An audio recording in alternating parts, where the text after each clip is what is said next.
అనంతపురం జిల్లా తాడిపత్రిలో బెగ్గర్స్ లేకుండా చేయాలి అన్నది మాజీ మున్సిపల్ చైర్మన్ జేసీ ప్రభాకర్ రెడ్డి ప్లాన్.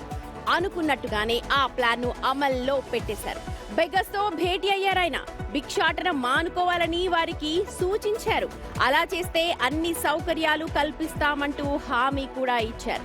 చిన్నపిల్లలతో భిక్షాటన చేయించడం కరెక్ట్ కాదు అంటూ హెచ్చరించారు. దాదాపు 600 మంది బెగ్గర్స్ తో సమావేశమైన జేసీ పిల్లలను పోషించడం భారమైతే వారిని దత్తత తీసుకుంటామన్నారు. వారందరికీ మెడికల్ టెస్టులు చేయించి హెయిర్ కట్స్ కూడా చేయించారు. జేసీ స్టైలే వేరు.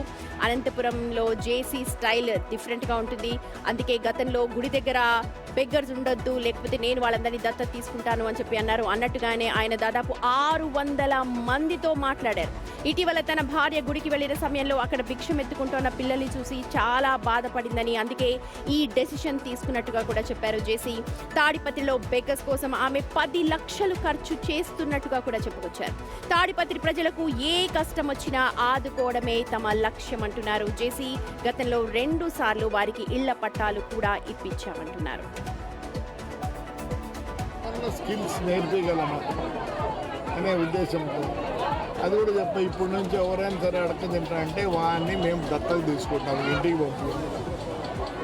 ఇక్కడ పెద్ద లీడర్లు ఉన్నారు, కానీ నేను 2 సార్లు వాళ్ళకి సైట్లు ఇచ్చాను. దగ్గర 38 ఏళ్ళ నుంచి ఇస్తానే ఉంది,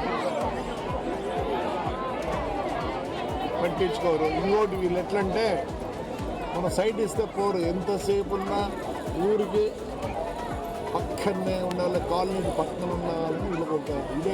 వీళ్ళు నోమాడిక్, వాళ్ళంతా వాళ్ళు పట్టాలు వేసుకుంటారు, వాళ్ళంతా ఉన్నారు. కానీ ఇప్పుడు ఏమైపోయింది, ఇక్కడ స్థిరపడిపోయినారు.